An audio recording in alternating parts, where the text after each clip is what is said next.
No começo, a escuridão. Depois, uma explosão deu origem a sistemas em constante expansão de tempo, espaço e matéria. A cada dia, novas descobertas desvendam os enigmáticos e admiráveis segredos de um lugar que chamamos o Universo. Você fica perdido em um planeta estranho. A comida está acabando. O oxigênio também. E a ajuda está a 160 milhões de quilômetros. Marte é um lugar letal. Onde se esconder de rajadas de radiação espacial? Partículas carregadas vão atingir os astronautas que estão na superfície. Estão sem proteção. Como se aguenta uma mortífera tempestade de poeira? A poeira de Marte pode desgastar o tecido do traje espacial. Seria catastrófico. O que fazer quando o ar acabar? Seria uma morte horrível. Como sobreviver a um pouso forçado em Marte?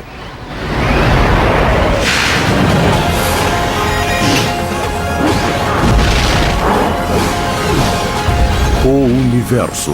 Pouso forçado em Marte. Humanos fazendo um pouso forçado em Marte. Lutando para sobreviver em um mundo hostil. Sempre foi um tema favorito de filmes de ficção científica. Muita coisa dá errado.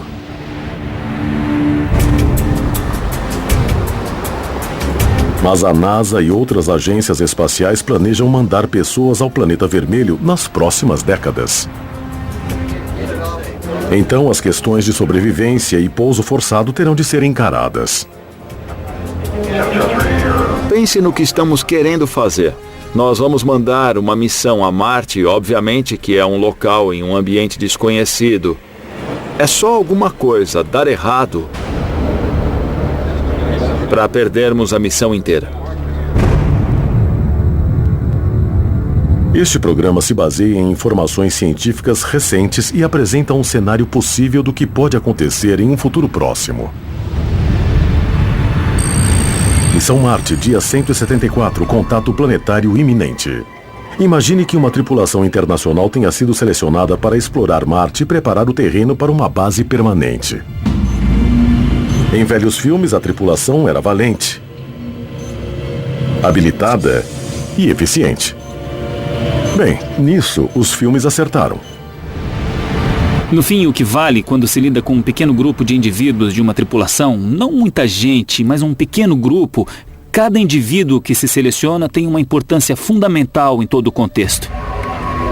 Quem você mandaria a Marte? Não um cara que fosse pau para toda a obra, um generalista, não um perito em nada. O que você tem que fazer é levar peritos em várias áreas na tripulação. A habilidade mais importante da tripulação é a mecânica. Eu levaria 2 dos 4 membros da tripulação, selecionada por sua habilidade de consertar coisas. Depois dos mecânicos, a habilidade mais importante da tripulação é a de cientista de campo. Gente qualificada para seguir pistas geológicas para achar fósseis ou lugares onde pode haver água. Em Jornada nas Estrelas, 2 Scotts e 2 Spocks. Mas numa coisa os filmes erraram. 2, 1... A ideia de que humanos voarão a Marte em uma única espaçonave. Ao contrário de velhos filmes de ficção científica, é bem mais barato e mais eficiente mandar os vários foguetes para Marte com diferentes materiais.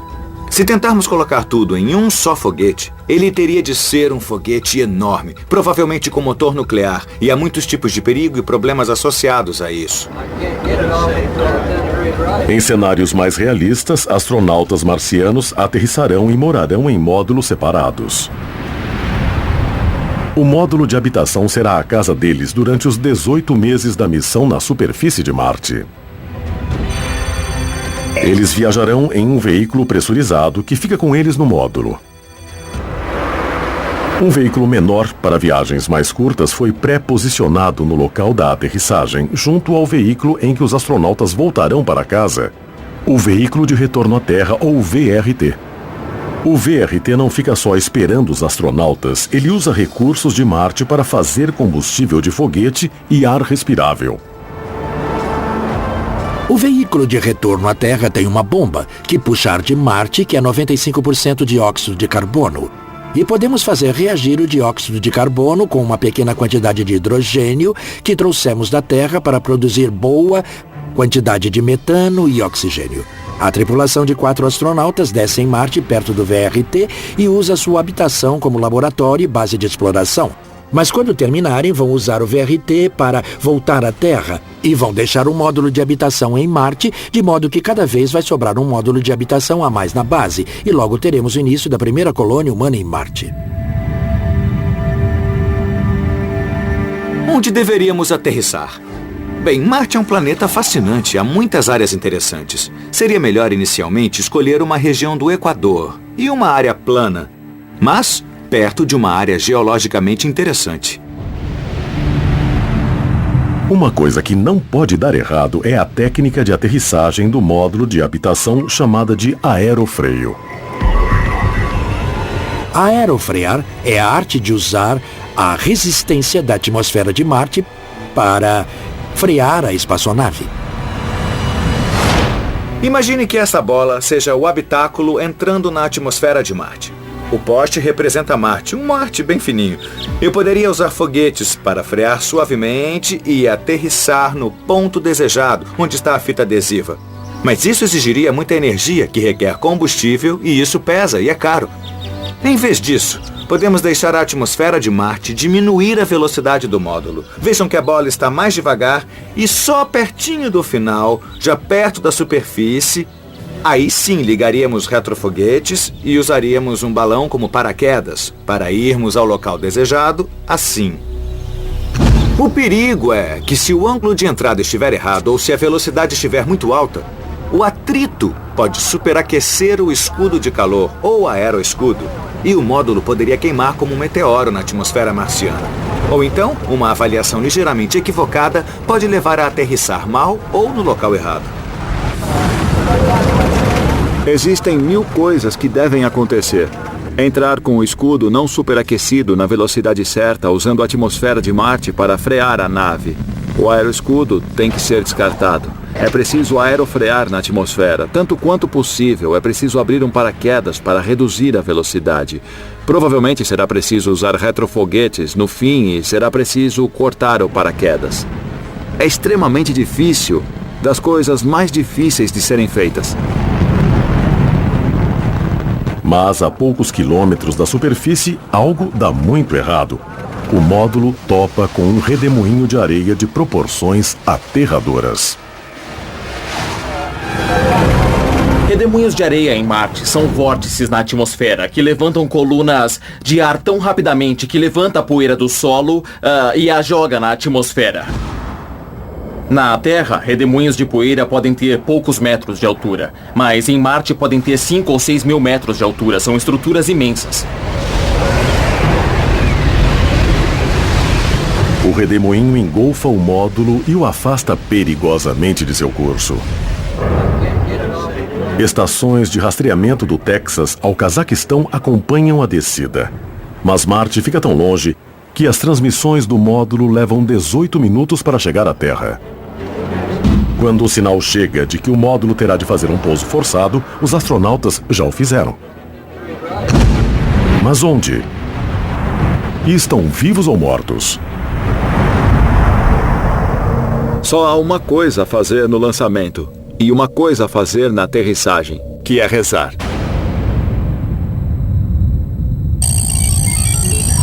Missão Marte. Localização do módulo. Desconhecido. Em algum lugar de Marte, os astronautas estão vivos, mas sem comunicação. Não podem falar com a Terra e, pior, o redemoinho os afastou muito do curso. Os humanos descerem em Marte pela primeira vez será realmente um evento maravilhoso. Um dos maiores feitos da história. Só que nossos astronautas caíram. Eles vão sair sem saber onde estão, nem o que está acontecendo. O Sol brilha a metade do que brilha aqui. A intensidade da luz solar no equador marciano é mais ou menos o mesmo do que na Noruega, na Terra, ou no Alasca. Na sombra, tudo em Marte é de uma cor marrom, amarelo, avermelhada. E só as coisas sob a luz solar direta mostram sua cor mais real, porque a luz se reflete no ambiente de partículas avermelhadas de poeira. O cenário é maravilhoso, mas eles não terão tempo para apreciá-lo, porque têm que descobrir onde estão, como se colocarem em segurança e o que fazer.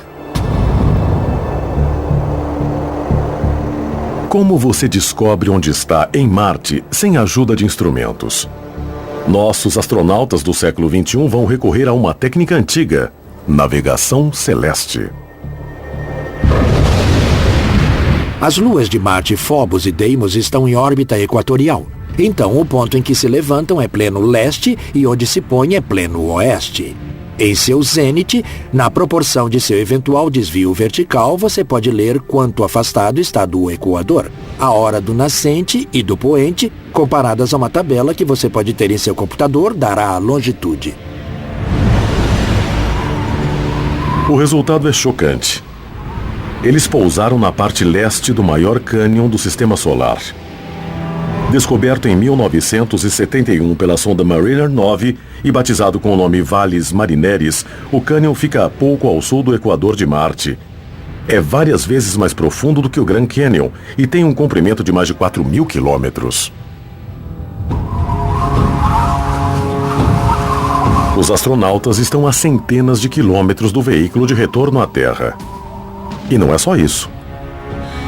O módulo de habitação está perdendo oxigênio em nível crítico e não pode ser reparado. A tripulação pode estar morta em dias.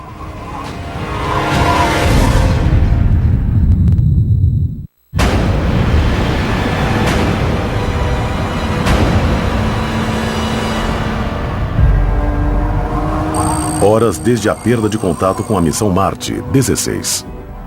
O cenário pode acontecer em futuro próximo. Os primeiros humanos em Marte estão muito fora de curso, em dificuldades nas profundezas do gigantesco Valles Marineris. Não conseguem se comunicar com a Terra e seu módulo de habitação está perdendo ar. Quase todos os filmes sobre Marte imaginam uma atmosfera respirável em alguma parte do planeta para que os atores possam tirar o capacete. Mas, na verdade, a atmosfera de Marte é 95% de dióxido de carbono e é tão rarefeita quanto a atmosfera terrestre a 30 mil metros de altura. Uma coisa que sempre me surpreende é como nós gostamos dessa visão romântica de Marte. Até parece que nós estamos em Utah ou na Califórnia. Mas a verdade é que Marte é letal. Os astronautas têm uma chance e vão usá-la. Vão montar o veículo pressurizado que tem suprimento de 3 semanas de oxigênio.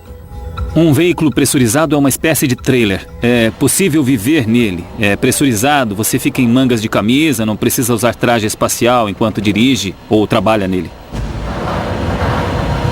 Valles Marineris, comunicação restaurada. O veículo funciona bem assim como o sistema de comunicação. Os astronautas ligam para dizer que estão vivos. Se algum componente falhar ou se der algo errado, há uma reserva para que a missão não fracasse. Então a redundância pode ser uma boa coisa, porque se destina à eventualidade de uma falha, podemos dizer. Mas as conversas não são muito fluentes, como foram nas missões Apollo.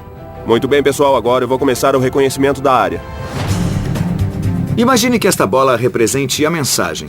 A conversa entre um astronauta na Lua, eu, e o controle da missão em Houston, Texas.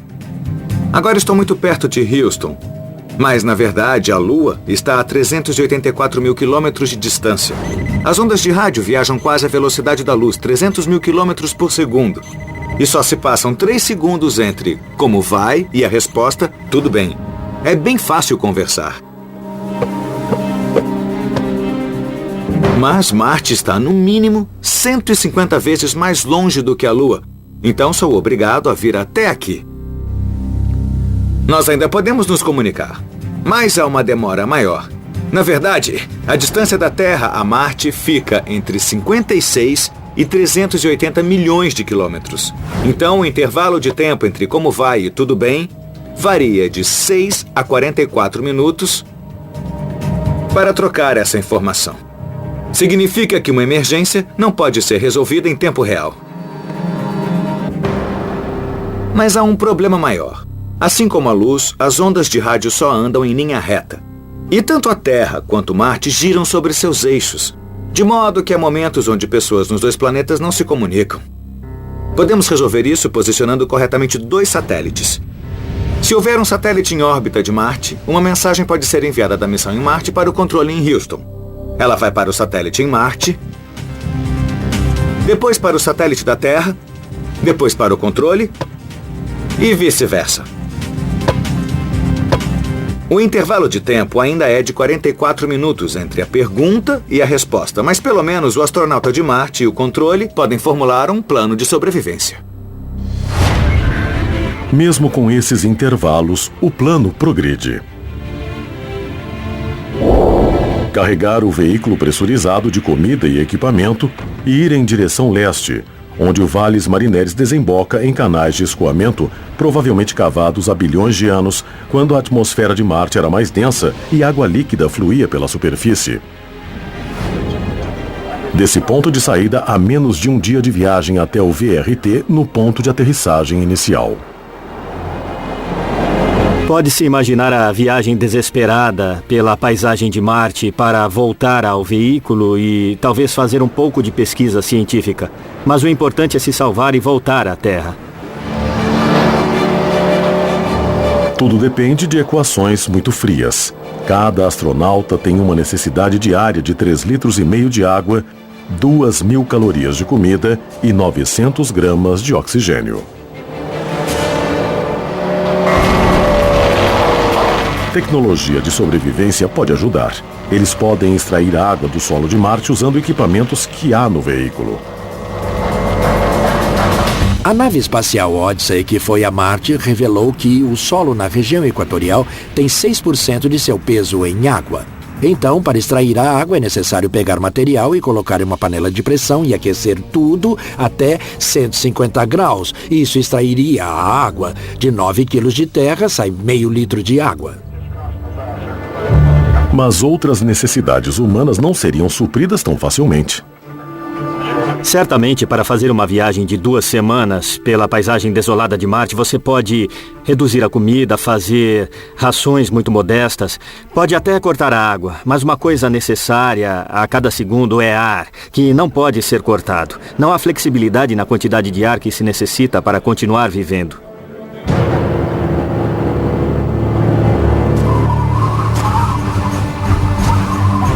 Apesar de terem de chegar ao VRT, há ar suficiente para fazerem várias AEV, ou atividades extraveiculares.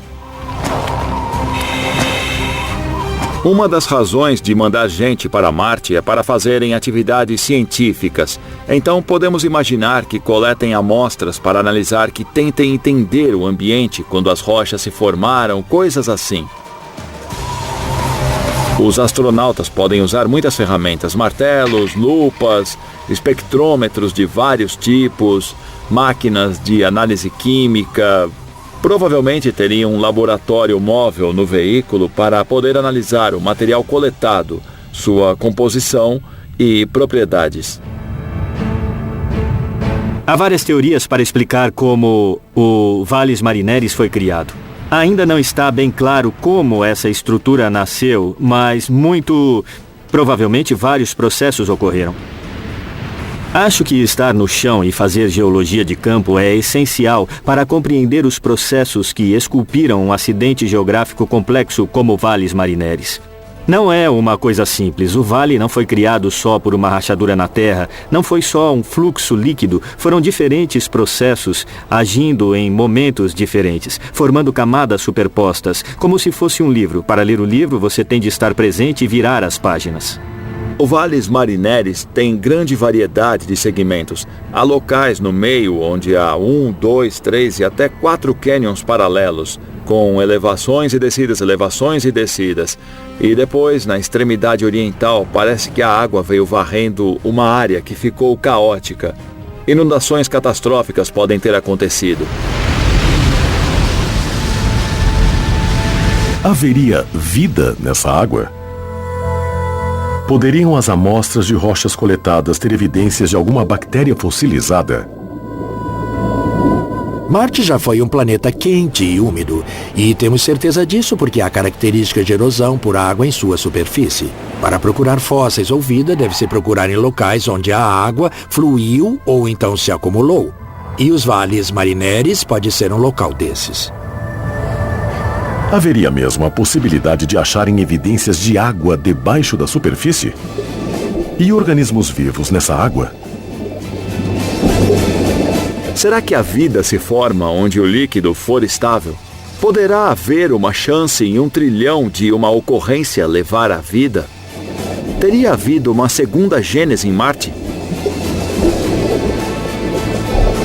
Acho muito possível haver atividade bacteriana em Marte.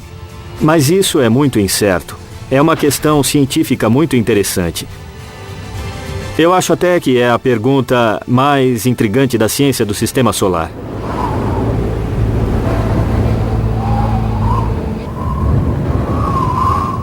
Valles Marineris, alerta vermelho. De repente, a procura de vida cessa porque a luta pela sobrevivência continua. O controle informa que uma labareda solar de alto risco se dirige para Marte. Labareda, ou rajada solar, é uma tremenda erupção em uma área relativamente pequena do Sol, em que grande quantidade de energia se desprende explosivamente e partículas carregadas saem pelo sistema solar. Elas podem interagir com células e prejudicá-las. Também se produz radiação eletromagnética, como os raios-X, que também são prejudiciais para nós. Vem uma rajada e logo outra pouco depois. O campo magnético da Terra nos protege dos efeitos das labaredas solares, mas Marte perdeu seu campo magnético há 4 bilhões de anos. Depois da labareda solar ser vista pelas pessoas da Terra, os astronautas em Marte terão de ser avisados. Nós não podemos avisá-los dos raios eletromagnéticos, porque nosso sinal de aviso viajaria na mesma velocidade desses raios. Mas podemos avisá-los do ataque das partículas carregadas, que viajam no máximo, talvez a metade da velocidade da luz. O módulo de habitação tem uma câmara à prova de radiação, mas está muito longe. O traje espacial dos astronautas pode proteger dos raios-X da labareda solar, mas eles teriam poucos minutos para se abrigar antes da segunda onda de partículas carregadas bater em Marte.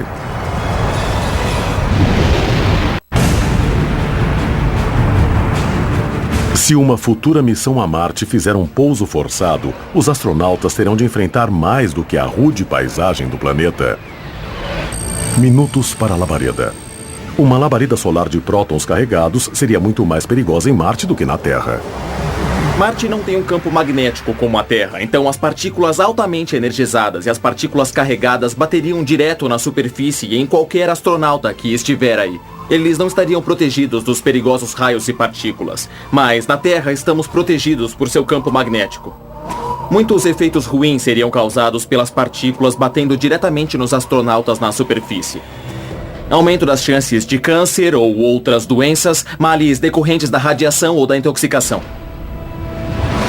Os astronautas da estação espacial já devem ter sido avisados para se esconderem em câmaras especiais que os protegem das partículas carregadas e da radiação vindos de uma labareda solar.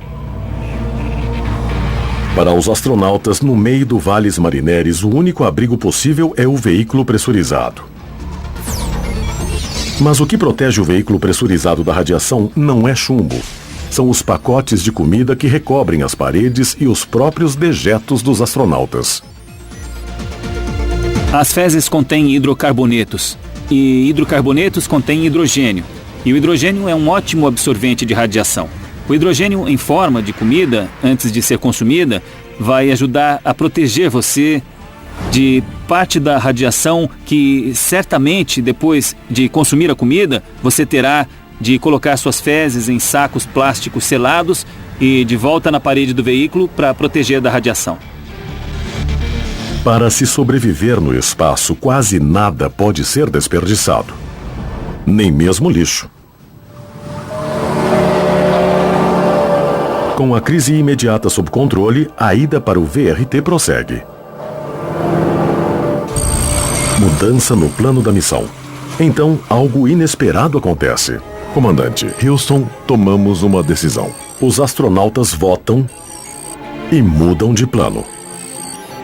Em vez de usar o VRT para voltar à Terra 500 dias antes do esperado, eles querem ficar e completar a missão. A equipe do Centro Espacial Johnson teria muito menos informações das circunstâncias da tripulação e de todas as opções que a tripulação pode ter. Então eu acho que a missão Marte teria de ser comandada de lá. E em vez de termos um controle da missão, teríamos um suporte à missão. O novo plano dos astronautas é chegar até o VRT e usá-lo em lugar do módulo como base de operações. Ele é bem menor do que o módulo, mas tem baterias de energia e pode produzir oxigênio. Então a tripulação poderia mesmo ir para a VRT, viver e trabalhar ali. Canal de escoamento do Valles Marineris. A confiança dos astronautas na sobrevivência aumenta quando alcançam o canal de escoamento na ponta oriental do Valles Marineris.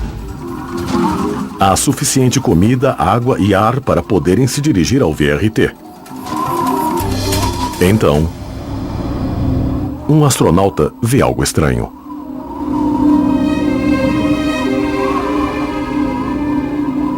Uma camada de rocha exposta que parece conter uma coisa chamada estromatólitos.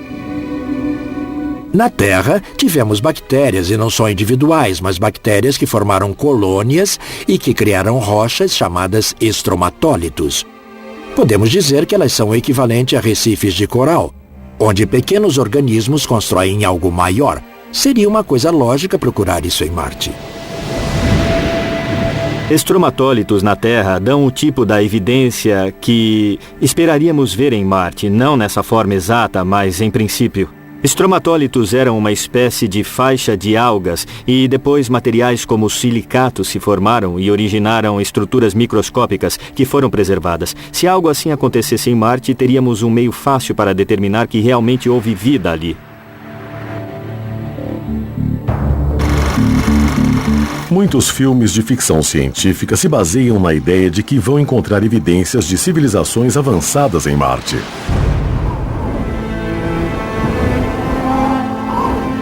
Marte não tem cidades ou grandes estruturas.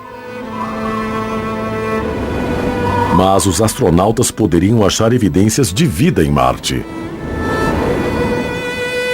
Mesmo que fossem só fósseis de bactérias. Com as amostras de rochas carregadas, o veículo tenta avançar. Mas não consegue. Uma roda atolou. E os astronautas não conseguem soltá-la. A areia é uma espécie de cilada da morte de Marte. E eu não ficaria surpreso se, em expedições futuras, nós perdêssemos tripulantes que estão nesses veículos longos e pressurizados em alguma cilada de areia. Eles calculam a distância restante para o VRT. Chegarão em segurança. O tanque de ar de um traje espacial só dura 12 horas, mas a pé seriam necessárias 30 horas. Na Terra você pode atolar quando faz um rally e passa num areal, só que, é claro, na Terra você pode descer do veículo e respirar. Em Marte a opção não existe. Se o veículo atolar, não há como sair desse apuro, você vai morrer lentamente.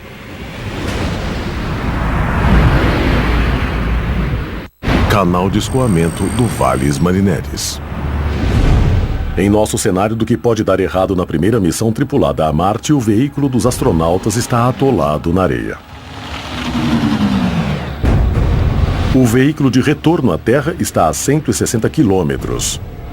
Os astronautas estão enfrentando a morte certa ou podem se salvar novamente usando tecnologia pré-industrial. Digamos que a tripulação fique presa e precise mandar pelo menos uma pessoa andar uma distância considerável e apanhar outro veículo para voltar e resgatar o resto. Isso poderia ser feito com balões? É bem possível. Engenheiros na Terra fazem testes para ver se um balão poderia levar pelo menos um astronauta pelo deserto até o VRT. Pode ser feito estendendo uma membrana sintética qualquer e criando um bolsão de ar, de dióxido de carbono. Depois o ar deveria ser aquecido para o balão poder flutuar. Um jeito de fazer isso é usando energia solar, fazendo a membrana absorver energia solar para aquecer o dióxido de carbono, que depois se expande, ganha leveza e eleva o balão. Olha, qualquer balão que se fabricasse em Marte teria de ser muito grande para compensar a baixa densidade da atmosfera.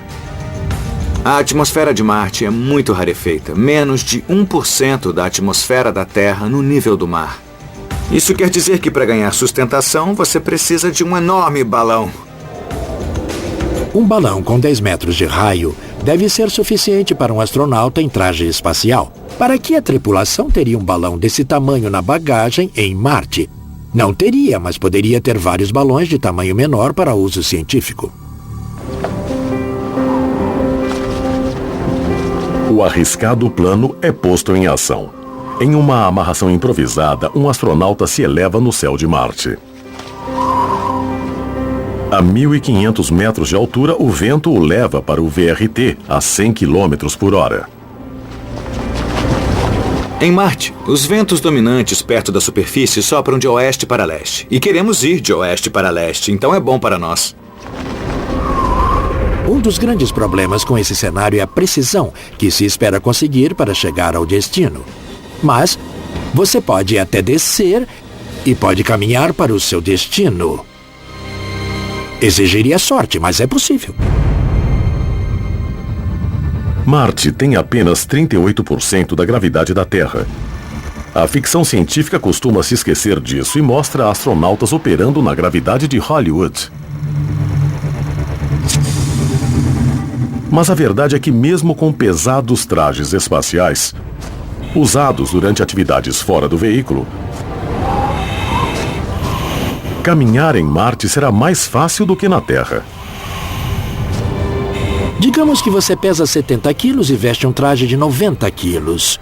São 160 quilos, mas se você só pesa 38% disso, certo? O seu peso será de 55 quilos com o traje tudo. Você sentirá menos peso para caminhar com o traje em Marte do que para andar de meias na Terra. Local do VRT. Chegada. O astronauta desce bem e consegue andar até o VRT e o veículo para 2 pessoas. Tudo funciona normalmente. Então um dos astronautas entra nesse veículo, que parece um bug, volta até o veículo pressurizado, pega um astronauta, leva esse astronauta até o VRT e fica fazendo essa viagem mais algumas vezes até pôr os astronautas em segurança. Esse é o plano. Mas um novo perigo aparece. Uma tempestade de poeira. O Sol ia desaparecer no céu, a tempestade só iria aumentar e nós iríamos ver no horizonte uma massa de poeira muito espessa rodopiando na atmosfera. O que causa tempestades de areia em Marte? Foi o que Lisa Abdel Fattah, de Anaheim, Califórnia, perguntou a Pergunte ao Universo. Pergunte ao Universo. Lisa, você vai se surpreender, mas tempestades de poeira em Marte são causadas pela energia do Sol. O Sol aquece a poeira da superfície de Marte e também a atmosfera, causando uma expansão e correntes de convecção. E há diferenças de pressão entre um bolsão de ar e outro, o que gera ventos. E mais poeira é levantada e mais se aquece, e mais há diferenças de pressão. Assim surgem tempestades violentas. Pergunte ao Universo. A poeira de Marte pode ser muito perigosa para os astronautas por muitas razões. Como não há água, cada grãozinho de areia não é suave e arredondado como se vê aqui nas praias da Terra. Eles são pontudos e bem irregulares. Quando a poeira é levantada sobre os astronautas andando ou se movendo, ela gruda no traje espacial. E com o tempo e com a fricção dos braços ou pernas, quando os astronautas andam, o tecido, o traje começa a se desgastar e pode facilmente se rasgar. E olha, isso seria catastrófico. Apesar dos perigos, o astronauta pega o veículo pequeno com oxigênio extra e sai na tempestade. E um após outro, ele traz seus colegas de tripulação de volta para o VRT. Mas a poucos metros da segurança, o pó abrasivo rasga uma parte do traje do comandante e o expõe ao quase vácuo da atmosfera de Marte.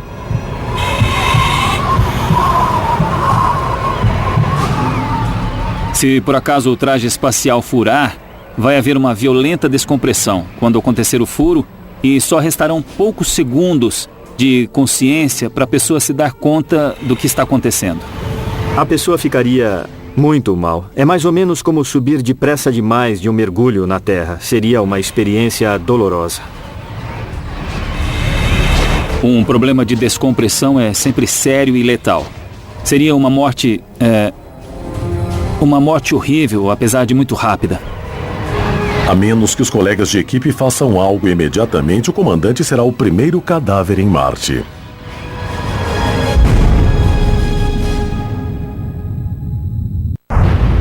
Local do VRT, vazamento crítico. Em nosso cenário de um futuro próximo, os primeiros exploradores de Marte sobreviveram a um pouso quase fatal e a uma viagem pelo planeta hostil. Mas agora, uma tempestade de poeira abrasiva causou uma perfuração no traje espacial do comandante da missão. Essa é a coisa mais temida por todos os astronautas. Você tem 10 ou 12 segundos antes de perder consciência. Seria melhor expirar rapidamente, esvaziar os pulmões, ou eles vão se expandir e se romper. 12 segundos depois de o traje furar, o comandante está inconsciente e sua pele está ficando azul. Os colegas de equipe têm menos de 90 segundos para levá-lo à cabine pressurizada do VRT e administrar oxigênio antes que a circulação do sangue cesse e seus órgãos entrem em falência. Depois de perder consciência, é melhor torcer para que alguém lhe dê oxigênio em menos de 1 minuto e meio. Se não acontecer, você vai morrer na certa. Mas se acontecer e você começar a respirar de novo, normalmente ao acordar, não haverá nenhum efeito colateral ou consequência grave. O comandante sobrevive praticamente no limite. Apesar dos ferimentos, ele vai se recuperar bem.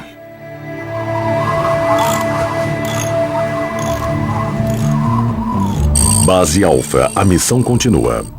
E a equipe volta com força total, trabalhando e fazendo experimentos.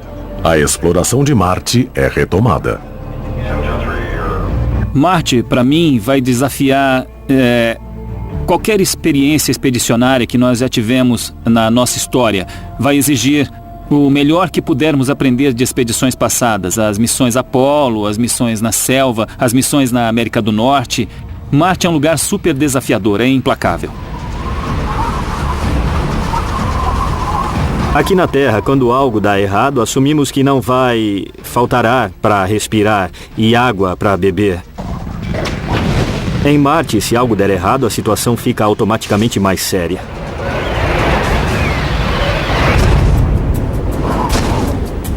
Mas os astronautas provaram que podem se adaptar ao ambiente de Marte. Como exploradores polares, eles se protegem de temperaturas muito baixas. Como exploradores dos desertos, aprenderam a viver com a poeira sempre presente. Na estação, no deserto que a Sociedade Marte administra, nós implantamos um microscópio realmente sensacional, mas ele foi danificado pela poeira depois de poucas semanas. Por outro lado, microscópios muito menos sofisticados, do tipo que estudantes universitários usam rotineiramente, são muito robustos. Em um ambiente limite, melhor do que levar um cavalo é levar uma mula. Nem tudo em Marte é mais difícil do que na Terra. Os ventos da superfície, por exemplo, são suaves, fracos demais para ameaçarem os astronautas e seus instrumentos. Bem, a atmosfera de Marte equivale a apenas 1% da atmosfera da Terra. Então, um vento de 100 km por hora em Marte vai dar a sensação de um vento de só 6 km por hora. Isso é um anemômetro, que ajuda a medir a velocidade do vento. É realmente um instrumento muito simples. Tem essas conchas na ponta que captam o vento e quando ele sopra faz as conchas girarem. E se conta o número de rotações das conchas, o que dá a velocidade do vento. É um aparelho bem simples, praticamente o mesmo desde que foi inventado no século XIX, mas esse aqui tem um leitor digital. Bom, vamos ver se captamos o vento. Opa, tá aí, olha, uma rajada. Como a atmosfera é muito menos densa e você tem menos moléculas de ar batendo no anemômetro, um vento de 30 km por hora em Marte vai dar a sensação de um vento de 3 km por hora na Terra. Como se vê, um vento dessa velocidade, por exemplo, mal desmancha os cabelos. Se isso acontecesse em Marte, um vento similar, para dar o mesmo efeito, teria de soprar a 110 km por hora, velocidade de muito furacão, forte, né? Os astronautas se adaptaram bem a Marte. Extraíram água da superfície e usaram o solo para produzir comida. Em termos de comida, o que pode ser cultivado mais facilmente são folhas, por exemplo, alface. Com o tempo, você vai poder cultivar batatas, uma fonte de carboidratos muito produtiva por metro quadrado cultivado. Há 1 ano em Marte, 4 humanos lutaram para sobreviver. Mas agora estão fazendo o planeta progredir. E é só o começo. Por mais de um século, filmes perpetuaram a ideia e a esperança de vida inteligente em Marte. Não há, ainda, mas em algum ponto no futuro deste século, 2 pessoas podem vir a gerar o primeiro marciano. O que pode ser o primeiro de muitos mais. Nós seremos os marcianos. Mas isso é futuro. Para a primeira missão, o tempo está se esgotando. Marte Base Alpha começa a volta para a Terra. A Terra e Marte estão no alinhamento certo para a volta à Terra. Os astronautas não veem a hora de mergulhar nas águas quentes do Oceano Pacífico. Ao regressarem para a bola brilhante azul que paira no meio da escuridão estrelada, outro risco de luz já segue no sentido oposto. Marte, Missão 2 Dião. É a segunda missão tripulada que se dirige ao encontro de outro VRT previamente posicionado. Há muitos riscos associados a uma missão humana para Marte, mas se olharmos a história da humanidade, uma coisa é certa, nada grandioso foi realizado sem riscos. E nada grandioso foi conseguido sem coragem. Se mandarmos humanos a Marte em nosso tempo, se ao menos lançarmos essa pedra fundamental, o que está ao nosso alcance daqui a 500 anos, haverá novos ramos de civilização humana em Marte e em outros mundos. É o nascimento do futuro.